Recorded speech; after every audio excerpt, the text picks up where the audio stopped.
What up? What up? What up, YouTube? Got another gameplay for you guys. It's on against the Atlanta Falcons. Well, this game is kind of an analysis of another stubborn online player. Just people not understanding football, and then they get frustrated at Madden, and they're gonna go, well, Madden sucks, Madden this, Madden that, and the problem is it's the user a lot of times. Users just don't know what they want to do, and then they blame the game because they're stupid. So here's one of those kind of gameplays. So I'll try to analyze why I'm picking the plays that I'm picking to combat the stuff that he's doing, and trying to force him to do something else. But like I said, people are stubborn. They don't want to change. Or they don't like adapting. And if you stop what it is they're doing, they get angry. So here we go. So I generally come out in cover 4 as my base defense because I don't understand.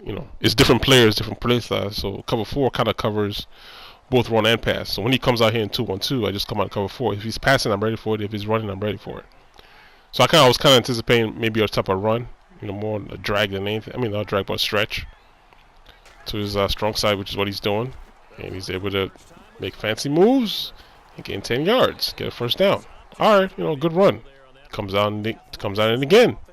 So I'm thinking he's running again, and he does a post play to the outside. Good call. That's a good combination of calls. If you're calling it for the first time, it makes sense. It beats me. So now he comes out again. I'm like, geez, tell me I'm not gonna have to deal with this all game. So not only do I have to watch out for the run, I gotta watch out for those outs. So I'm able to stop the run here. And he comes out again in 2-1-2. So I come on cover 4.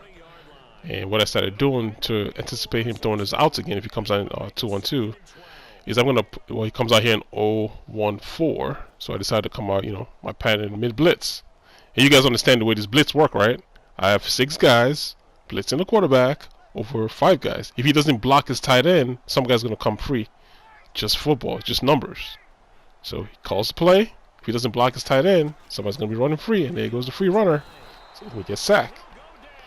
And most people that don't understand football are going to say, oh, he's calling some type of nano. Like, no, it's just a regular blitz. If you don't block or somebody's coming for the quarterback when you're blitzing, what's the likelihood scenario is going to happen? You're going to get sacked. So he gets sacked right there. So it's not 30 to 19. And it comes down here. But I don't call it again. I figure, all right, let me just play, regular Tampa 2 here. Because I don't know what he's going to be doing. So I call Tampa 2. Well, actually, I'm calling cover 4, but I'm blitzing on my linebackers, and he's able to hit the comeback, and I'm able to stop him. So, logically, it's still a good play. On 3rd down, it's still 4th and 12. So I'm thinking he's going to punt the ball, and we're going to play some fair football. He calls a timeout. So I'm like, all right, what formation is he coming out with this time? I know he can't come out in 2-1-2, so it's probably going to be another 0-1-4 formation. So I'm waiting, see, getting ready for my cover 2 this time. If he comes out in anything, yep, comes out in 0-1-4. So I come on cover 2 since I see he was playing his counter strikes. So cover 2 will take that away if he tries to go to that again. If he tries to do another counter strike, I'm gonna eat it up. It's gonna be an interception if he does it. So I just gotta watch out for this tight end in the middle. So I'm playing for anything across the middle is my responsibility here. If he throws any corner strikes, it's getting picked off. Because I'm playing cloud flats over there on the sideline. So they're gonna take everything on top away. So let's see what he does. Snaps the ball. Yep, he's going to corner strikes. Throws it without even looking and gets picked off. Return back the other way for a touchdown and get ready for some 2-1-2 formation all over again. See? Just smart football, just thinking. You anticipate what you think he's going to do, and you call a play based on what you think he's going to do. There goes the Tampa 2 right there. Takes the corner strikes away. All right, I'm up 7. And you can see too when I'm playing defense, I'm not just calling, one formation or defense. I'm just calling based on what I think he's going to do, and I'll call a formation for it. So here he's trying to mix up the 2-1-2 with the 0-1-4 formation.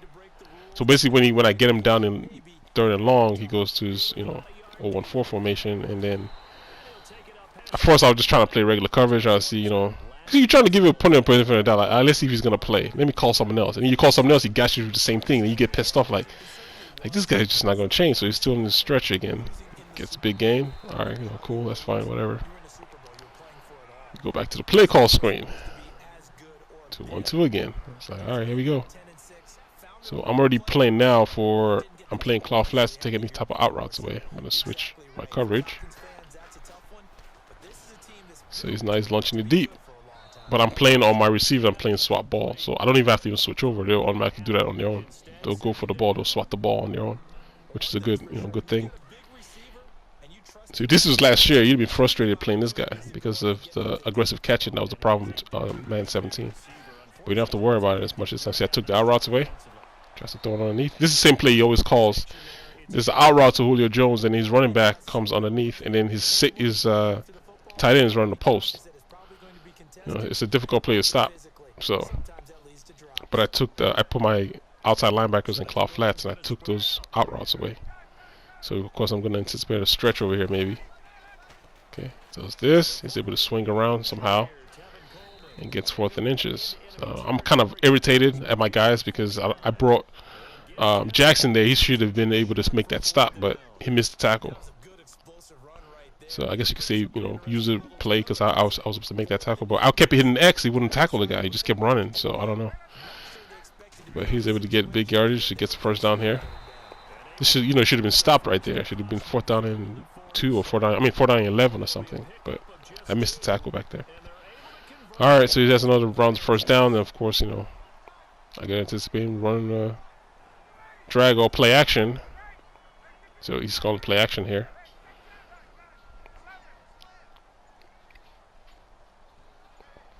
Let's see what he does. Tries to run up the middle. Like I said, cover 4 is a good base defense for stopping runs because the safeties play really aggressive against the runs. That's why you always see me shift them down towards the line a little bit, just because I need them to provide run support. So there goes this play action again. Still trying to test deep. And that's just not gonna work. It's 12-6 now, passing 18 yards, 1 interception. See, this is his MO. The whole entire game is just this. He's just gonna keep. If he was able to be successful running the stretch, he would have had 50 plays of stretch plays the whole entire game.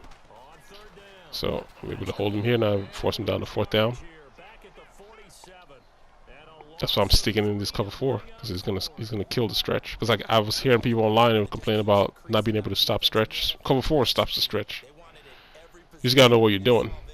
But see, here is where it comes out in this formation. I'm like, all right, I'm trying to be all fancy now. I'm going, let me just go to cover 2, show 4. But he calls the same play all the time. It's going to be Julio Jones and Grable. They're going to be running 2 slants over here on the left. See the 2 slants? And then the streak up the middle. So it kind of kills, kind of puts a lot of stress on the middle linebacker because he's taking the tight end away, and then that second slant comes and takes his position. So now I'm still kind of pissed because I'm like, I should just blitz him. Because I know what he was doing, but I was trying to be all fancy. So here it comes out. And of course I'm anticipating another stretch. Here goes a stretch. Gets stopped in the backfield. So now is where I'm going to play the same cover 4, but I'm going to put my outside linebackers in claw flats. To do that, you just push triangle down and then triangle up again. It's going to automatically put both your left and your right outside linebackers in claw flats. Because I said I spread my line because I was anticipating throwing the out route right here. Because did it before. Here goes. You see my outside linebackers? They're going to take away the out route. Just took Julio Jones away. See that? And I just took the underneath route away. And then he's forced to throw it away. There's nothing that took everything away. So nice 3rd down. So there goes the out route. He's trying to hit again.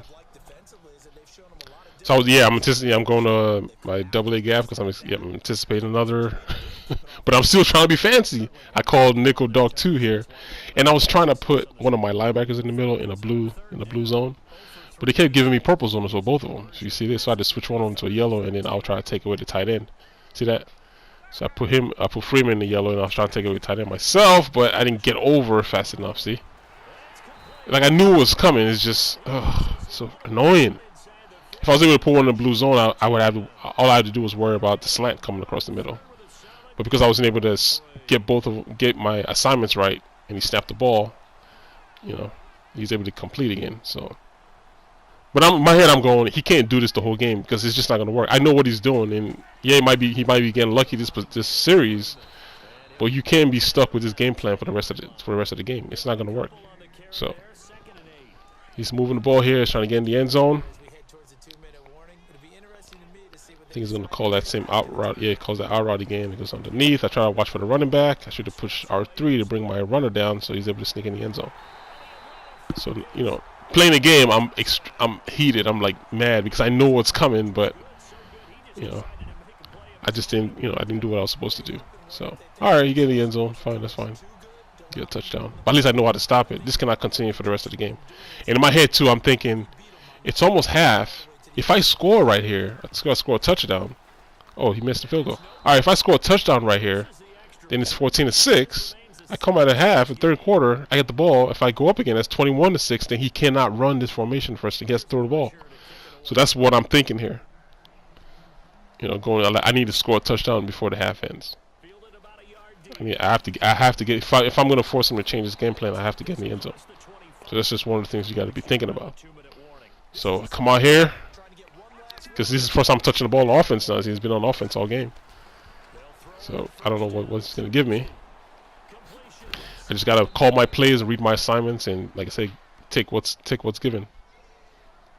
I usually like playing high-low type of offense, so there's always a top read and a low read, and then I should have given X. I don't know why I didn't give it X, but throw it away, find another down. Alright, 2nd and 10. I think this is a Tampa 2 he's playing right here. It's only rushing 3 guys. Nobody open. Try to sneak. Make it look like 3rd and 3 or 3rd and 2 type of situation. 3rd and 4. Alright.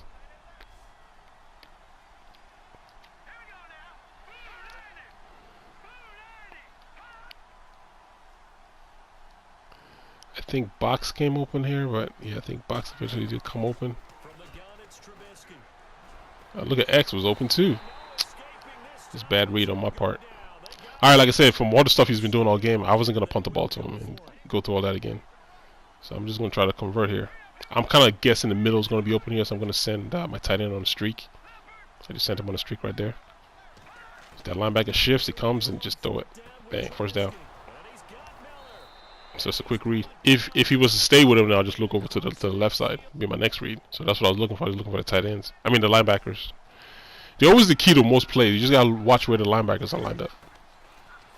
So am I able to stay in bounds? 2nd and 10. Gonna hit him out here with his deep outs. Anticipating he's playing a cover 3. If he is. Get him on the deep outs. And what he's trying to do too is always showing me a cover 2 look. So I'm always thinking he's in cover 2, but then when you snap the ball, you have to watch those safeties, see who drops. If they both stay up, then it's cover 2. If one of them drop down, it's cover 3. So that's kind of what I'm reading too when I'm throwing the ball. Cover 2 right here, but I'm running the ball though. See, so it's showing me the cover 2 look. I'm gonna try to run it again. He could be in any formation. It's just the look he's showing me off, just kind of trying to disguise his defense. So I got 3rd down.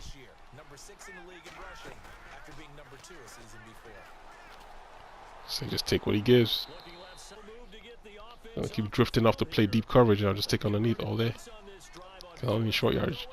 I don't even know why if I forced it. Triangle was wide open because he chased after my tight end. So the middle, look at the middle of the field, just wide open.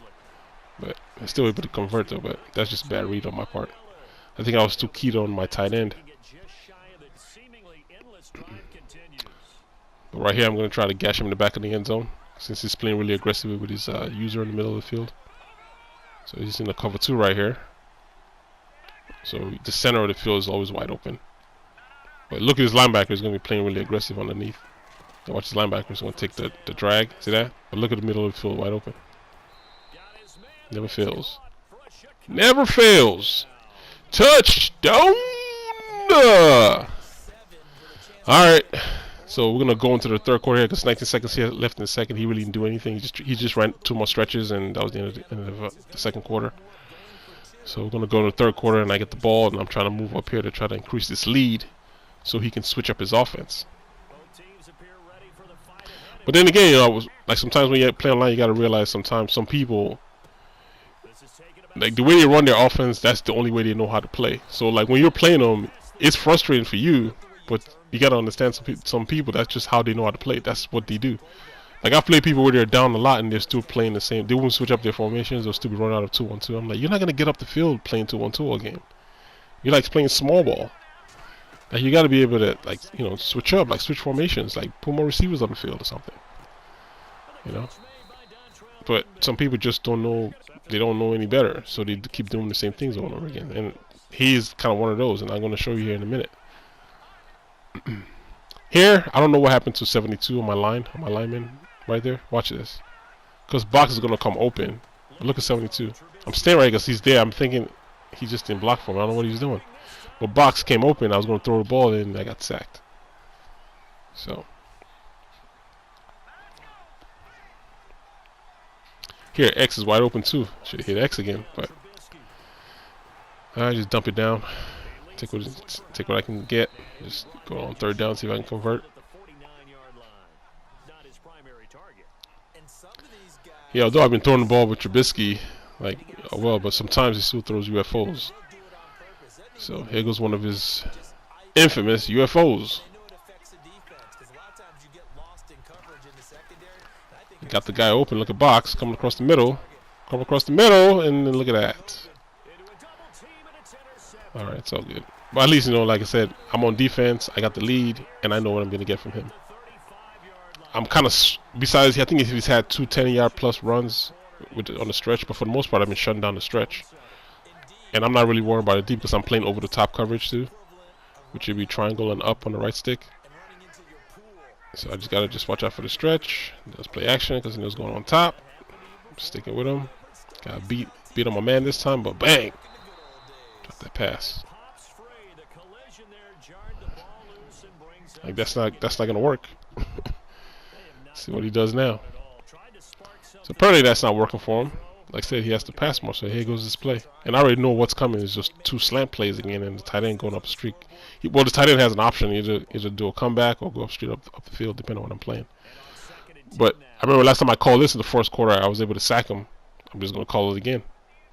And I know the slant's coming, so I'm gonna move number 37 over here. Callahan, move him right there because I know the slant's coming. I'm just gonna move him right there. There you go, so he can play the slant a little bit better and sack. So now he's pissed. Yeah, calls a no huddle. Maybe people do no huddle because they always figure. So what he's gonna do is call a no huddle and then protect to the right. Like, you dummy!